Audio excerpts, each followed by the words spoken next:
Hello, everybody, and welcome to The Broken Banquet, a podcast about missions. We are your hosts, Will Bailey and Dr. Ashley Goad, and we are so glad that you have joined us for another conversation about the church and missions, about what healthy mission relationships can look like, and as we hear from others who have dedicated their lives in one way or another to mission work. We're so glad you're here, and we hope you enjoyed this episode.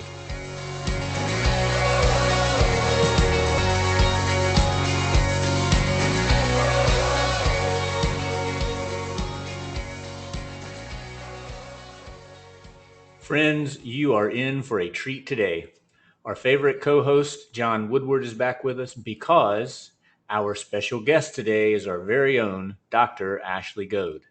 You know, I accidentally kind of hog the microphone sometimes during a lot of our interviews. Well, not today, because today is Ashley's day. The spotlight is on Dr. Ashley Goad, and you are going to love hearing from her.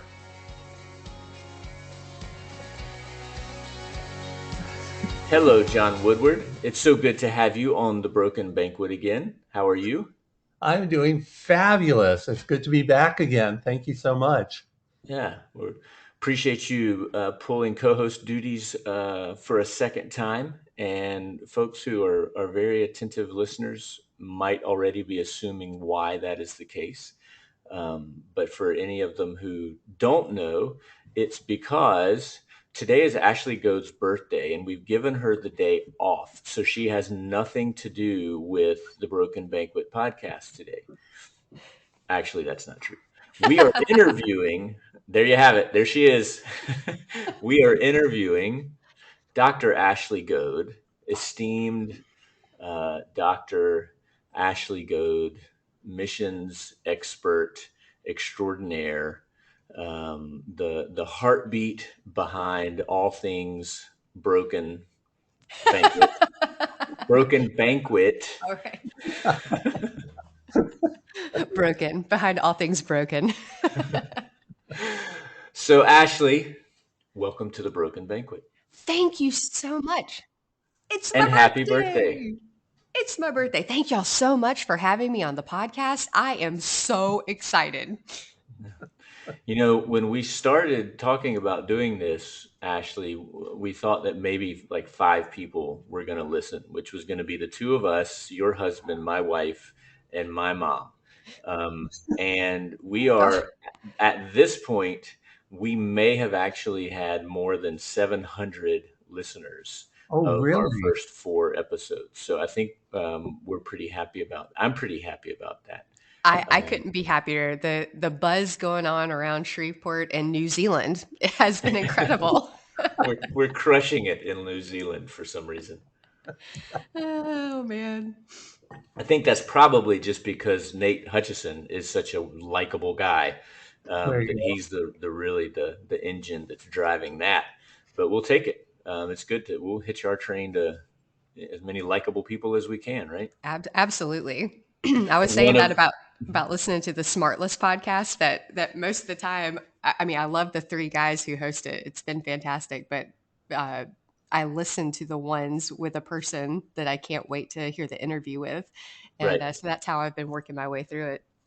And so I think that just is a testament to how many great people we know and love. These are people we love, Will. Yes. Clearly, it has nothing to do with the 2 of us. It's because of the quality of our guests and guest hosts that people are tuning in. Correct. Absolutely. And I think what makes the Broken Banquet podcast so good is the fact that you 2 are both connected with so many people all around the world. And I'm looking forward to just all the interviews that are coming up in the future, because I know the many people you're connected with. So it makes it so much fun. Yeah. I just realized too that we're probably going to have video with this, so I want to apologize to everyone about not having showered this morning. And it's your birthday, Ashley. You don't have to shower on your birthday. Thanks. Today may be the episode that Ashley Goad talks the most on out of all the episodes that we've recorded so far, which is probably good news to a lot of people. So we're just going to let Ashley run with it. And the first thing, Ashley, that I would like for you to do, of course, we've done our sort of introductions. People, I'm sure if they're tuning in, have some idea of who Dr. Ashley Goad is, but we haven't talked a whole lot about your background. So I would love it if you would share with our listeners just a little bit of your story, kind of your introduction into missions, and take us on that journey with you, if you would, please.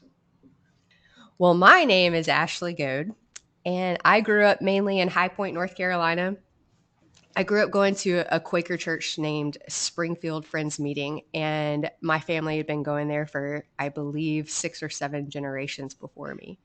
So I grew up going to a church that my family played a big part in planting and getting started. When I was a teenager, like you will, I was ready to start traveling. And in between my junior and senior year of high school, I had reached out to a fellow at Guilford College, and Guilford College is a Quaker college. And he led trips to Ramallah, Palestine every year. And I thought that that would just be the best thing ever because one of my cousins, her name was Laura Davis, she had been instrumental in the late 1800s, I believe, of going over to Palestine and teaching at that school, at Ramallah Friends School, for so many years. And so I wanted to go and kind of connect to that history. And that was summer of 1996, I believe. Well, 2 weeks before the trip, it got canceled because of political problems. And I was like, no, this is my chance to get out of the country. This is my chance to leave and explore. Well, it turned out that there was a trip with North Carolina Friends Meeting, which is kind of like the conference or the district. North Carolina Friends Meeting had a partnership with a church and pastor in Matamoros, Mexico. And so I jumped onto that trip and went to Matamoros, Mexico, and served at the church there with Jorge Reyes and his family. And I loved it so much, and I connected in so well with the pastor and his wife and their 3 kids that I kept up a relationship with them, and I kept going down to Mexico every summer. And after I graduated from college, I ended up moving to Mexico with the daughter and her husband. And they were serving as missionaries in Mexico City. And I stayed with them for quite a while and explored this calling into missions and ministry, and I just absolutely loved everything about it. They taught me what it meant, especially Rocio was the name of the daughter that I connected so well with. Her husband Mike, and Mike's dad Manny was just an incredible man. He and his wife Brenda had been living in Mexico City for quite some time, over 20 years. And they were a part of that community. And he really did teach me what it meant to be part of the community and serving that community and knowing them so well that they were connected and family. So that's how my missions experience started. I don't remember exactly what we did on those mission trips. I think that there was Bible school and there were kids and there might have been some painting, but I remember that family really well and still talk to Mike and Rocio a lot. So that's where I got bitten by the bug. And I've joked with you often, Will, that we grew up in the 90s where missions was all about youth and teams going and doing and painting and building. And I don't work. I don't do manual labor. So but I sure can. I love to sit on the curb, on the sidewalk, and take long walks and be with people and learn who they are. And that's where it all started, Matamoros, Mexico. So there was never any danger of you signing up for a mission trip so that you could go and do as much work as possible for people who couldn't do it for themselves. Absolutely not. That's good. That's good. So you mentioned growing up in the Quaker church. I'm curious to know, can you be the spokesman for Quakers globally and say, here's how Quakers understand missions, or at least in the church where you grew up? Like, how was mission and mission relationships set up or taught to you in your church? Well, let me say this. So the Quaker tenets are spelled out in the acronym SPICE, SPICE, SPICE. And S is for simplicity, because Quakers believe in a life of simplicity, not extravagant living. P for the peace testimony. That's what most people know Quakers for, is the peace testimony. So if there is that of God in everyone, then we should not be at war with each other. We should treat each other well. I for integrity, for your word to be your word. C for community, to live with each other in community and to build off of that community. And E for equality. Quakers were known from the very beginning to have thoughts about equal race, equal gender. Everybody was seen as equals in the sight of God. So with those tenets, growing up with those things, my church was not very active. I don't remember. Let me say this.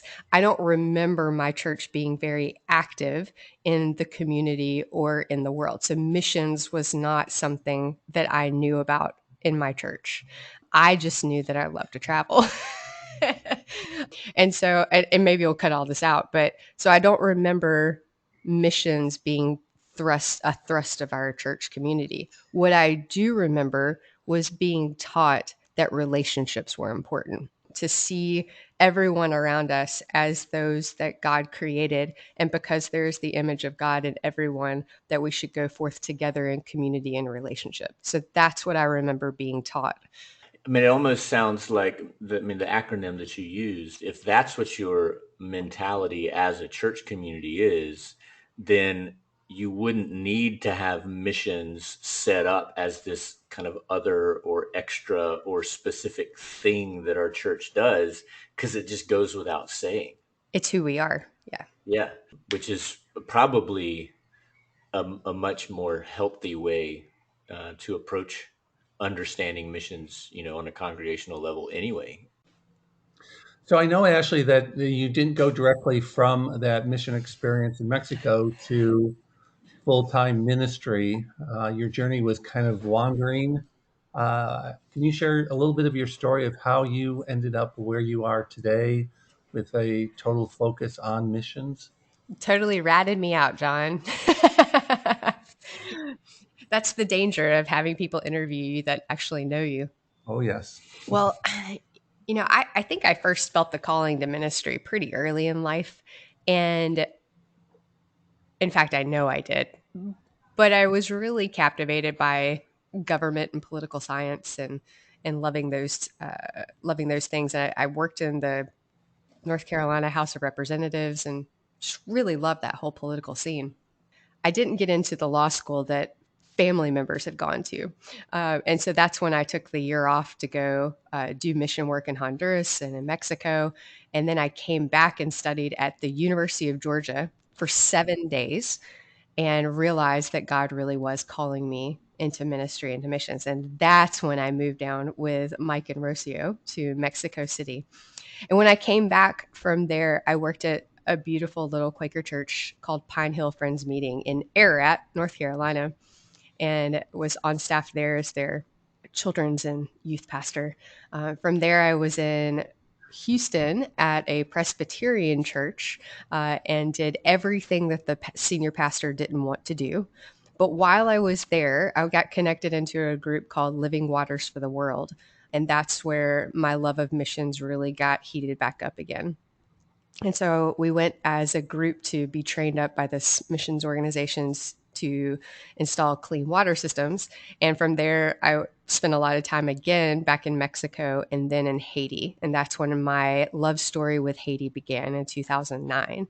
And as I moved up to a couple of other churches, I took that love with me and then ended up serving as the director of Solar Under the Sun, which is a solar power ministry that partnered with Living Waters for the World to do solar powered clean water systems, mainly in Haiti.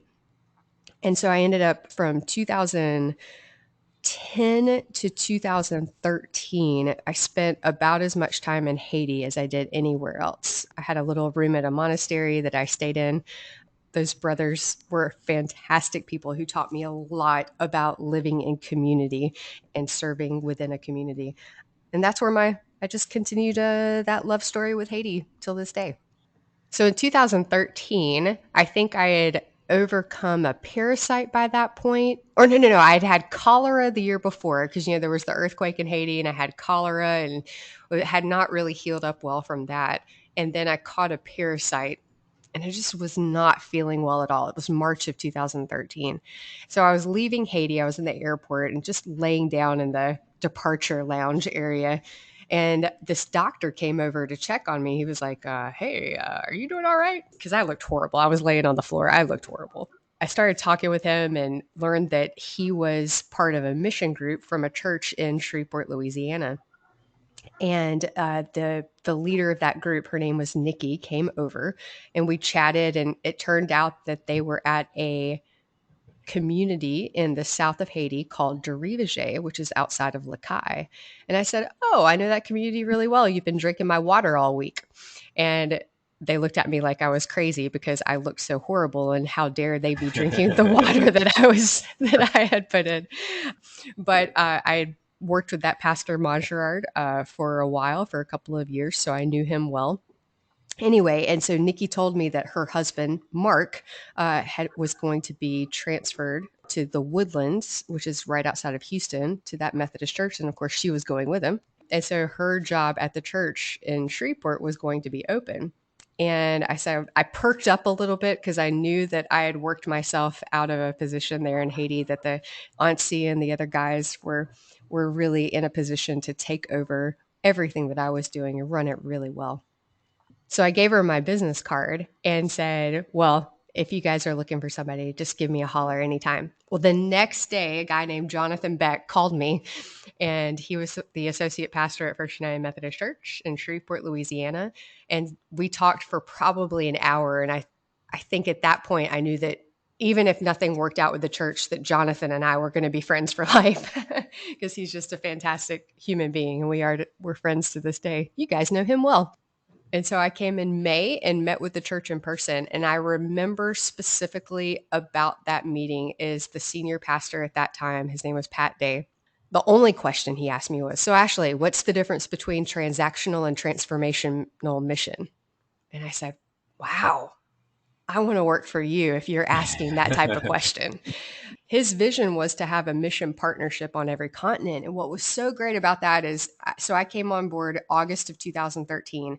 John, you and I started our doctorates in August of 2013. So to build this missions ministry, I got to research it out.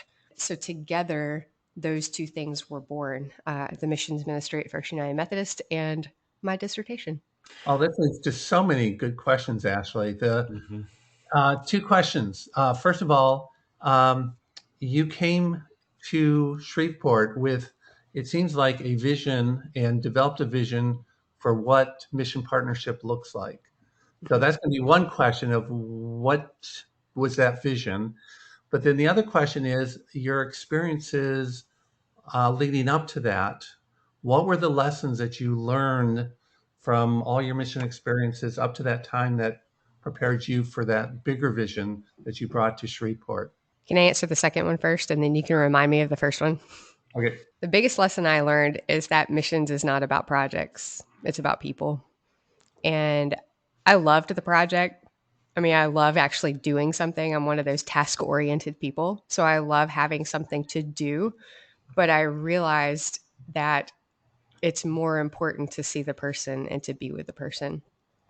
And I think the biggest lesson I learned was sitting in a wooden shack home in the Yucatan of Mexico with a sweet, sweet lady who had absolutely nothing. And she opened her home and said, come and sit with me for a while. And I came and sat and we spent time together. I don't remember her name, but I do remember that that was one of the most meaningful experiences I've ever had. And that taught me that sitting at a table with someone was the biggest blessing and the biggest gift I can give anyone. And so that's when it really hit me that we're created to be in community with each other. We're created to live life together. So no matter where we physically are, and no matter what language we speak and what culture we're from, we're created to live in community. And how can I bring that to wherever I am? So then how did this develop into the vision or what you brought to Shreveport? Right. So I knew that it was going to be an uphill battle because everybody coming out of the 90s and early 2000s, that's all we thought about. We're going somewhere and doing something for someone. And we thought about missions were to poor people. And so economic poverty was what we were called to alleviate. And so we had to do a complete mind change, mindset of what missions is. So thankfully, a local missions director, her name's Michelle Osborne, she came on right after I did, and she had this same vision. So together, we created this educational program, for lack of a better word, to teach our church what it means to live in missional relationships. So, what does it mean to live and walk together with the community leaders in our community? What does it mean to walk together with missionaries throughout the world?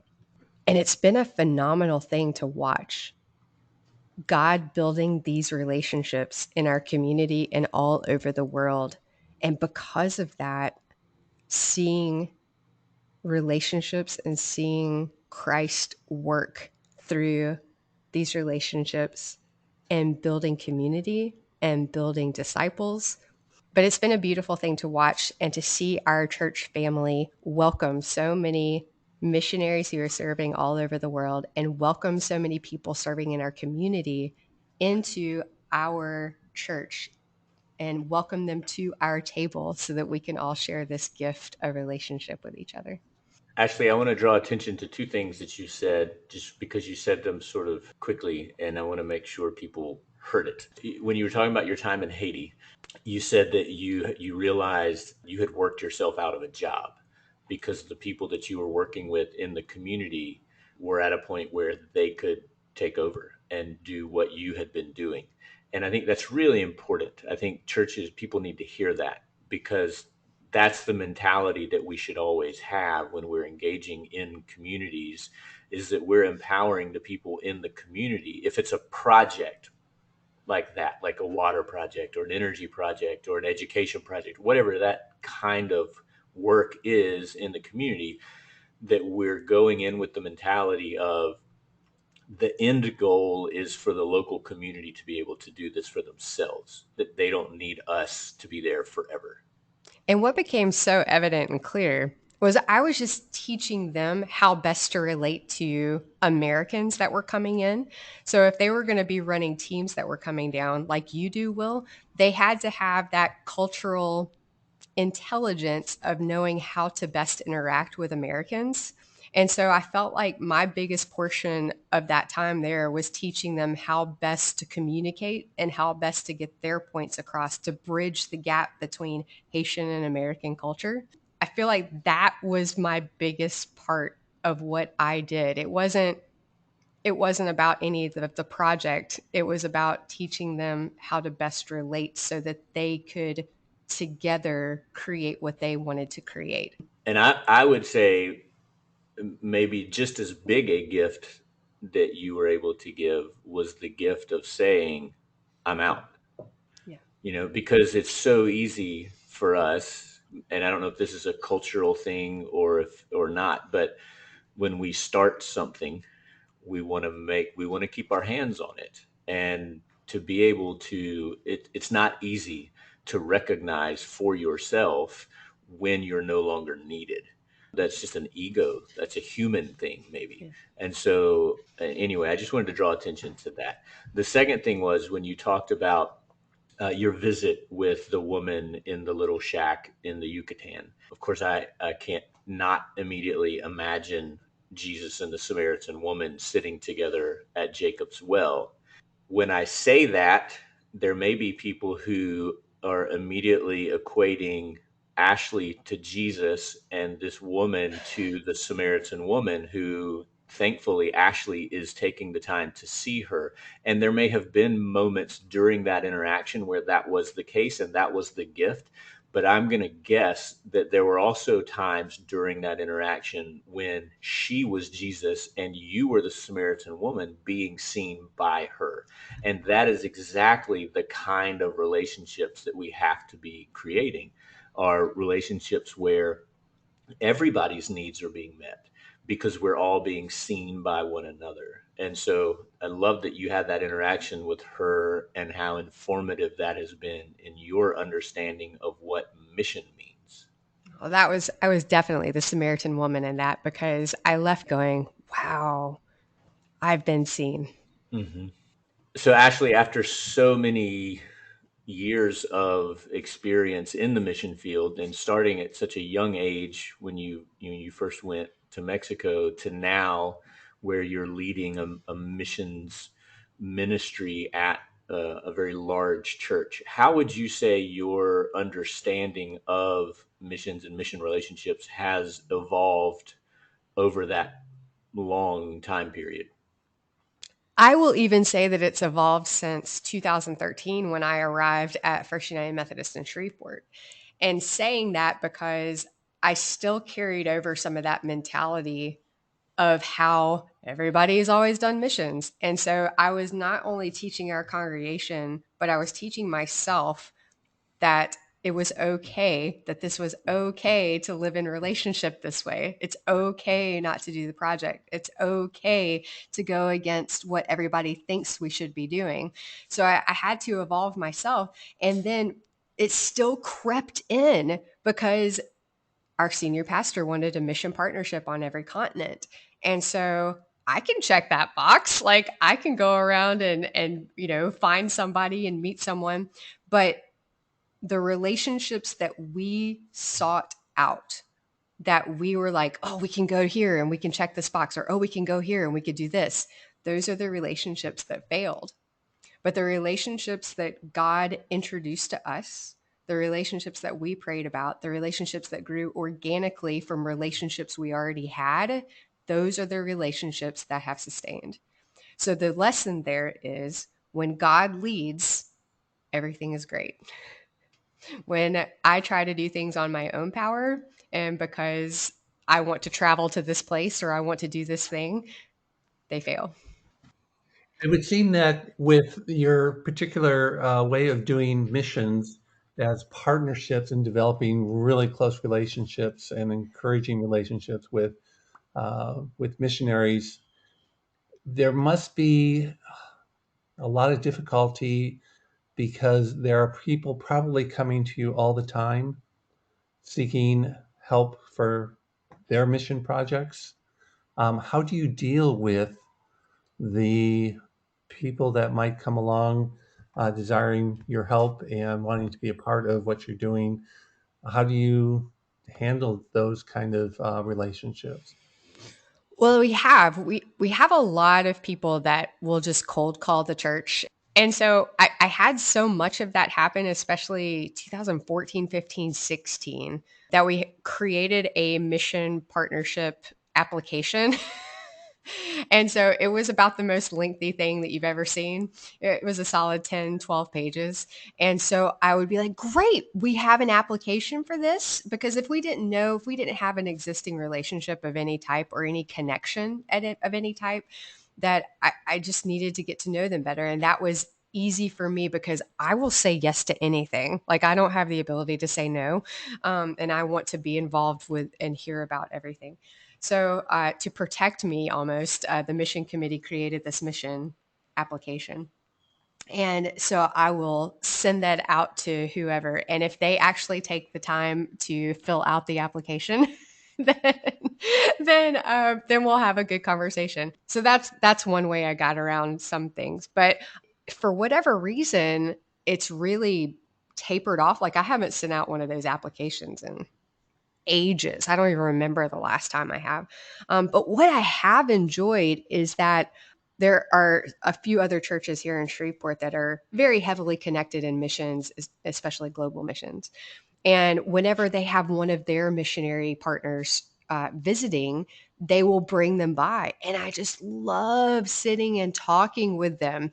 It's one of my favorite things that I get to do as a missions pastor, is to sit and to listen, to hear how God's working in their lives, to hear their call story, to hear their sending story, and to hear about the community that they're living in. And you've had opportunity over the last few years to be invited into churches to share with them about how to develop partnerships. And I was kind of curious to know what you tell those churches and how you inform them on what good partnership looks like. Right. So I begin every lesson with, there should be no short-term mission trip outside of a long-term partnership. That's how I begin every mission lesson I give to mission committees. And I believe that because if there is no long-term partnership, if there's no partnership or existing relationship, then we're just going as what Hunter Farrell would call the selfie mission. We'd just be going to go travel and to go do and to parachute into a community without knowing who they are, without understanding who they are, without understanding if there's even a need for a team to be there. Do you think there's room for an exception to that rule when it comes to disaster response? Yes, disaster response. And I say that because normally there are disaster coordinators and disaster relief coordinators that are there doing the relationship piece. Michelle, for instance, at our church, she will go into the disaster area and she will meet with the family. She will meet with the community. And usually, like with the United Methodist Disaster Relief, that there are the church pastors and the church communities that are leading the relief of that community. So they're supplementing, the teams that are coming are supplementing the efforts of the community leaders. So, Ashley, you do take short-term mission trips. Yes, I do. So, what does that look like? And I'm sure you've had to do a lot of re-education for people going on those trips. Well, the number one question I am asked is, what are we going to do? And my answer to that every time is, well, what do you do when you go visit your family? And when you visit your family, you eat together, you play together, you take walks together, you catch up, you have long conversations, and you reunite. It literally is a family reunion wherever we go. The conversation that I have before we go is usually, what do you want this trip to look like? That question is asked to the missionary or the mission partner. And oftentimes, sometimes Olga will say, yes, come to Russia, and we're kicking off our small group leader training. So if you have people in your church that are small group leaders that want to come, it would be so helpful to have them here so that we can hear their stories of how they have been small group leaders and what they have learned. Sometimes I'll give that call to Stefania and say, hey, what is it that you need before we come? And she will say, I need a vacation. Can we go hole up in a castle for 5 days and do nothing but drink coffee and eat chocolate? Yes, we can do that. When I call Tamara or Jeremy in Uganda, it will often be, hey, just come and be with us and just be part of our family for a week. And that looks like having meals, taking care of the kids while they go out on a date, going with them into the Masese slum area and being part of community and the church with them. And so each place, whatever we do on that short-term mission trip, which I think we call family reunion trips or pilgrimage trips, whatever you would like to call it, is going to visit our family. And whenever you call your family, like sometimes they'll have honey-do lists and you'll have things that you can do. But most importantly, it's about being together and sharing life together. I have been on the receiving side of that with our organization, South Pacific, because on one of the trips that you brought a team over, we put together a retreat for our missionaries. And we spent, 4 or 5 days at a beautiful place and brought all our staff together. And we didn't do anything except be together. And we brought people from Australia over to New Zealand and just hung out with family and friends. We ate, we talked, and it was beautiful. And as I talked to our workers, they talked about having such a time of refreshment, just a joy to not do anything, to be together, and to know that people were investing in their lives, and they're just to encourage them. And so a very different look of what a short-term mission trip was all about. And I love that because they spoke their needs. That's what their need was. Their need was to get together the leaders of their church, to get together with other church planters, to share ideas which naturally come about through a conversation around a dinner table. And they got to live life together and just pause and to be together. And it's exactly what we did in Italy. That's where the whole Italy trip that we had with all of our First United Methodist partners came out of, is because, well, if we can do this in South Pacific just for this little group of people, why don't we do it for everyone so that they can all sit around a table together, share ideas, pray with each other, and just be together?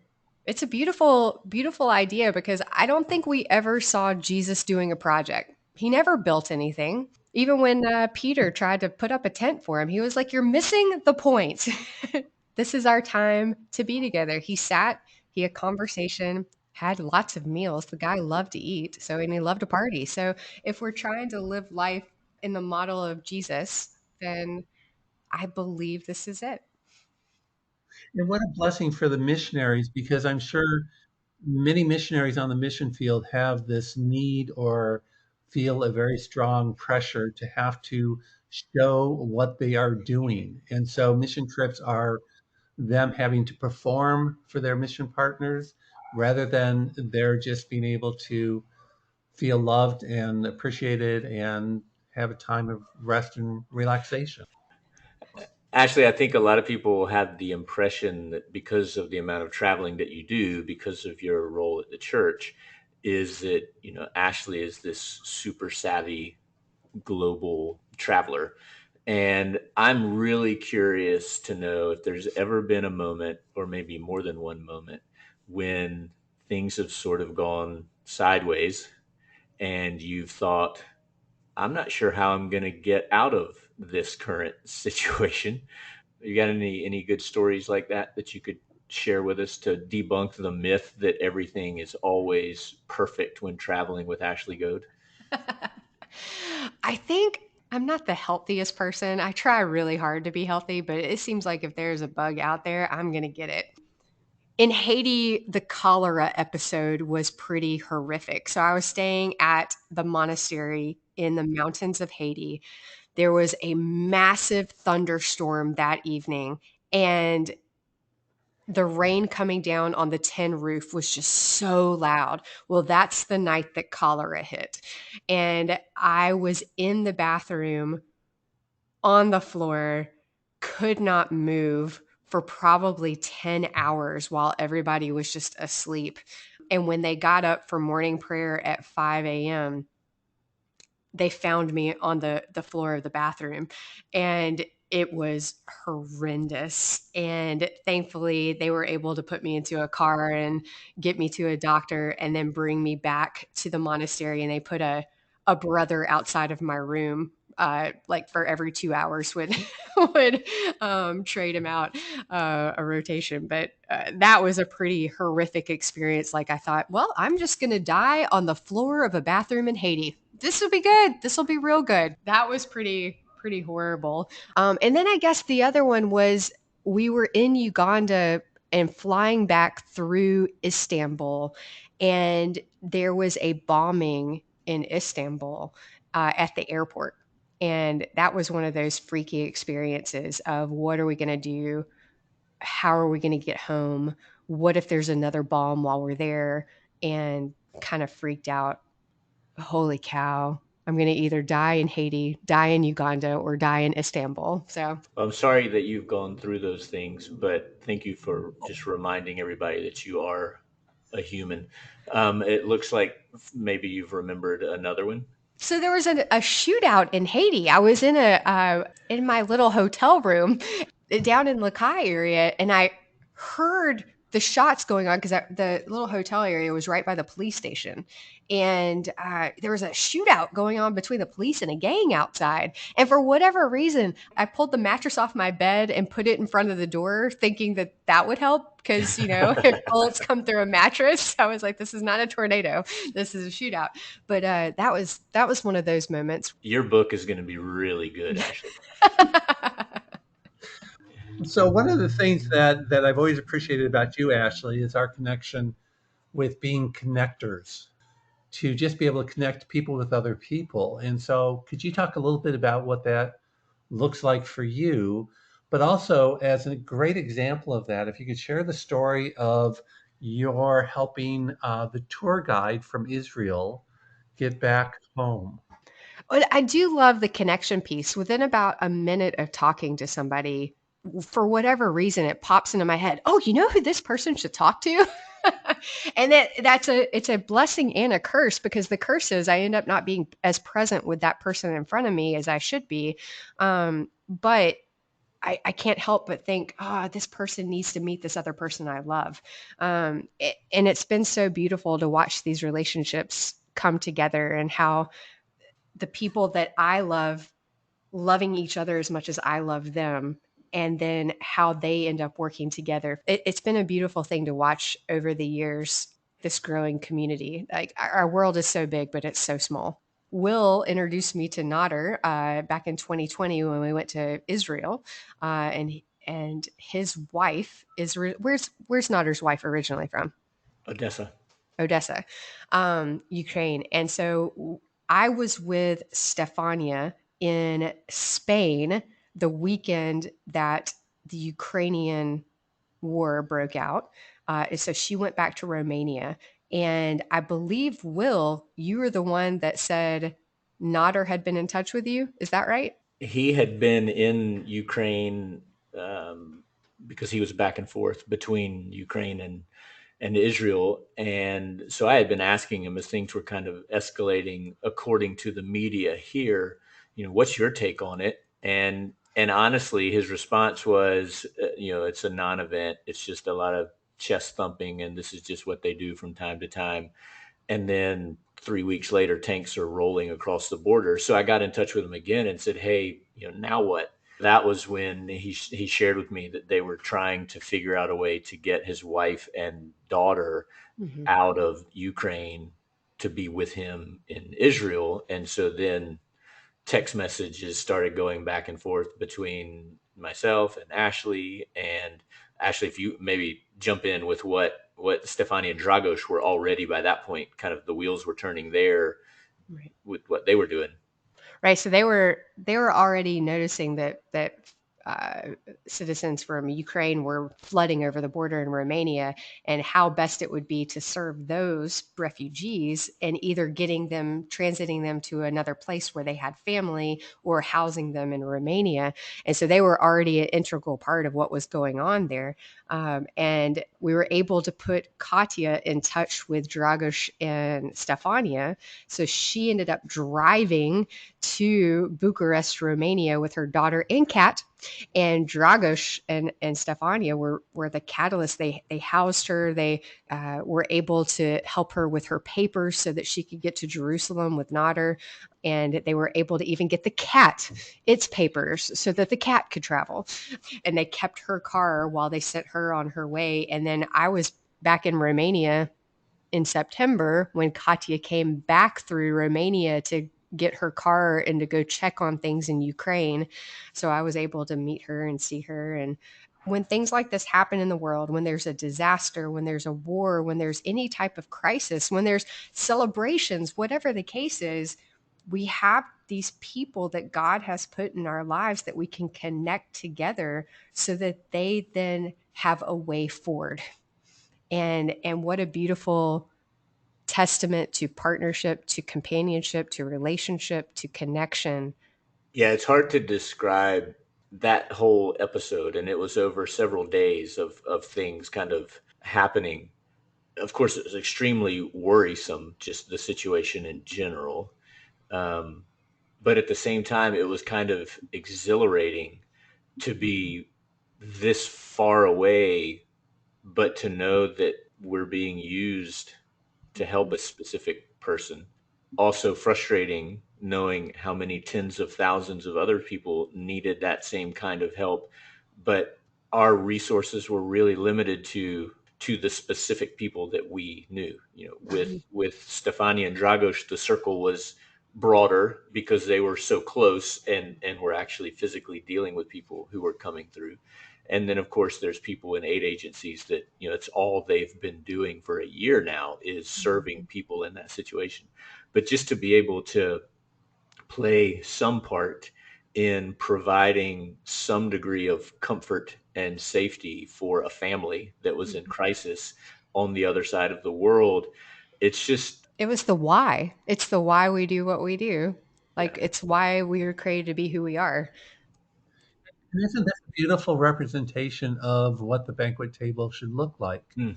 Where we're bringing together people and from how many different places? We've got a missionary in Costa Rica. We've got mission pastor in America. We've got workers over in Romania.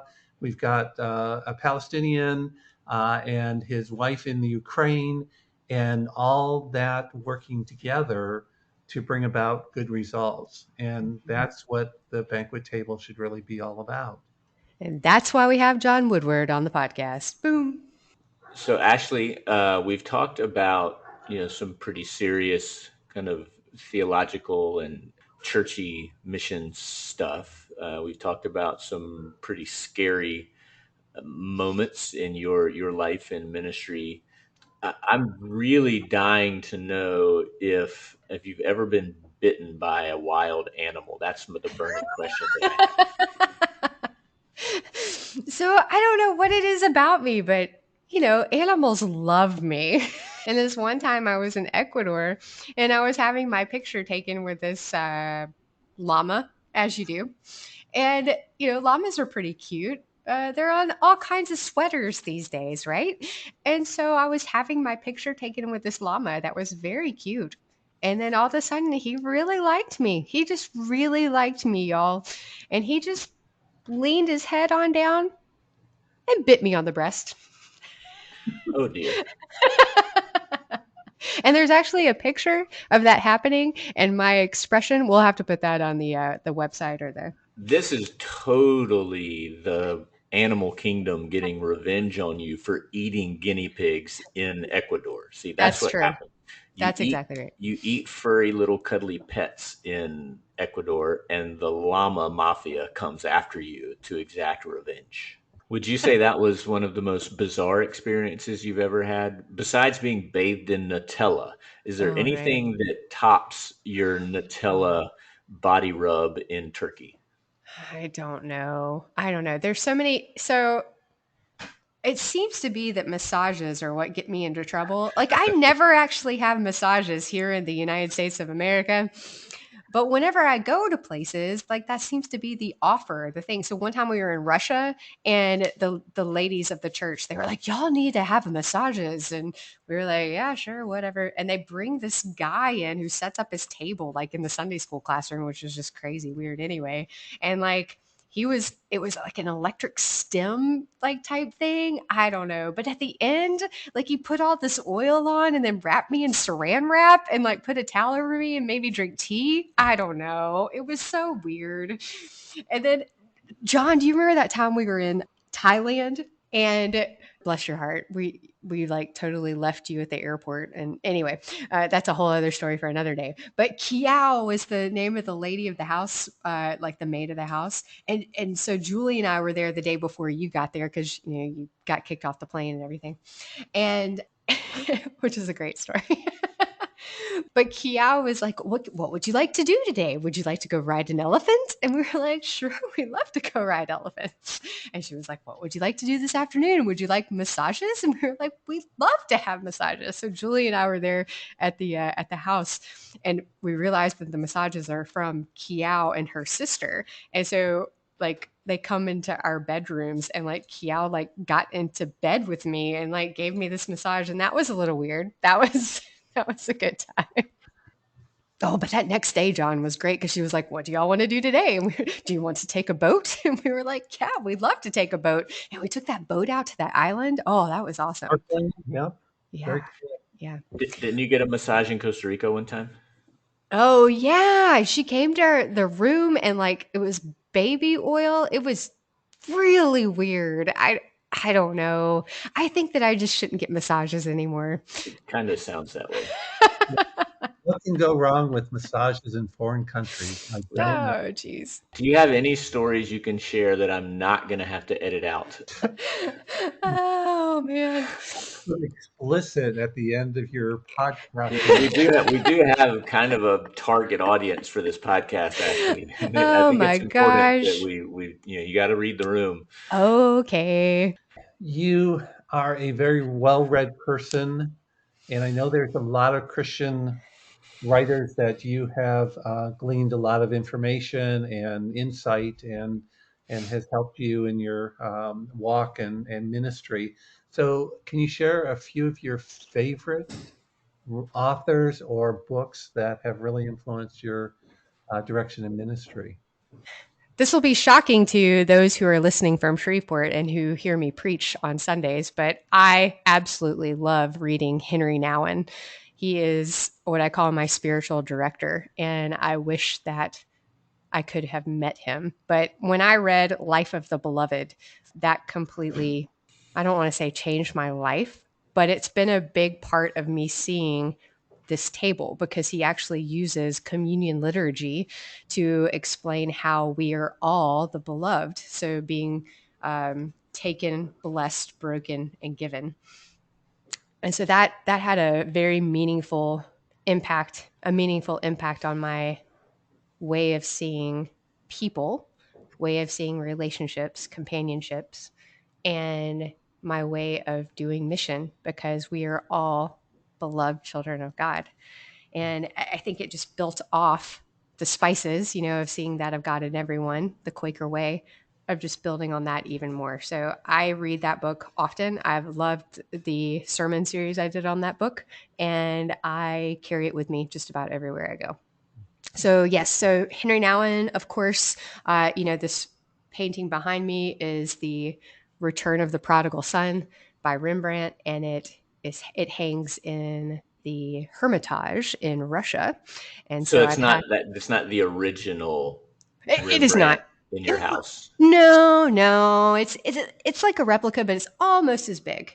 But yeah, it's this massive painting, and Henry Nouwen also wrote about sitting in front of that painting. So when I was able to go to Russia for the first time and sit in front of that painting like Henry Nouwen did, and now I've done it 6 more times, just absolutely incredible to read his book, The Return of the Prodigal Son, which is based on sitting in front of that painting and the grace that we live into. Another author I really love is N.T. Wright. I know this will be shocking to both of you since we've spent so much time going through a book together based on N.T. Wright. And then I got to go meet him because Will didn't want to meet him, but I got to go meet him and have my picture taken with him. And it was the most wonderful experience ever. But anyway, N.T. Wright writes a lot about how it's not just our goal to get people to heaven, for us to get to heaven. Our goal is to bring the kingdom of heaven here on earth. And that spoke to me because seeing how the banquet table is broken, how we, in making the banquet table whole again, are bringing that bit of heaven here on earth. So the veil between heaven and earth becomes so much smaller when we're all sitting around a table together and seeing each other as equals and loving each other as Christ would love us. So N.T. Wright, Henry Nouwen, those are my 2 go-to guys for absolutely everything I do. Actually, I'm so glad that people are going to get to learn so much more about you and your journey and what has gotten you to where you are now, and a little bit more about what makes you tick. It'll help people understand a little bit better these conversations that we've been having with people and sort of what our perspectives are and what we are trying to bring to this broken banquet table. So thank you.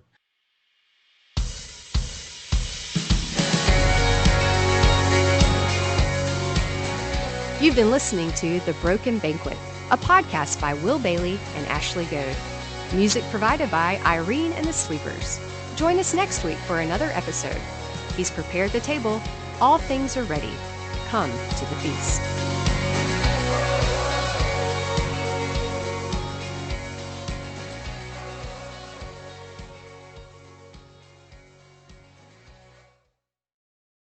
I do have one more question for you. And I just, please, this is probably the most important question I've asked today. So I just want to make sure you speak very clearly so that everyone can hear you. Would you let everyone know the name of the most winningest coach in Division I men's college basketball history is? Speak loud and clear, please. Well, let's see. It was Dean Smith. No, not was, is. Who is the winningest coach in college basketball Division I? I don't think I know. I know you know. You're a smart girl, Ashley Goad. What's his name? Close.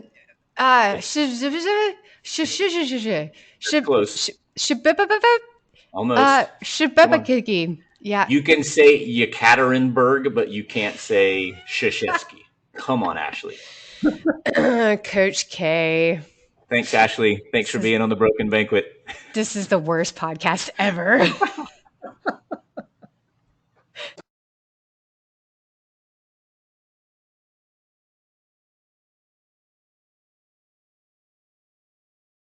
So, Ashley, I think a lot of people have their impression of you because your role at the church necessitates.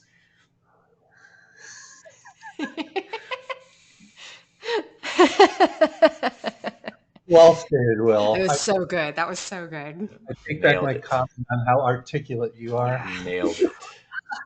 Yeah. Might need more coffee.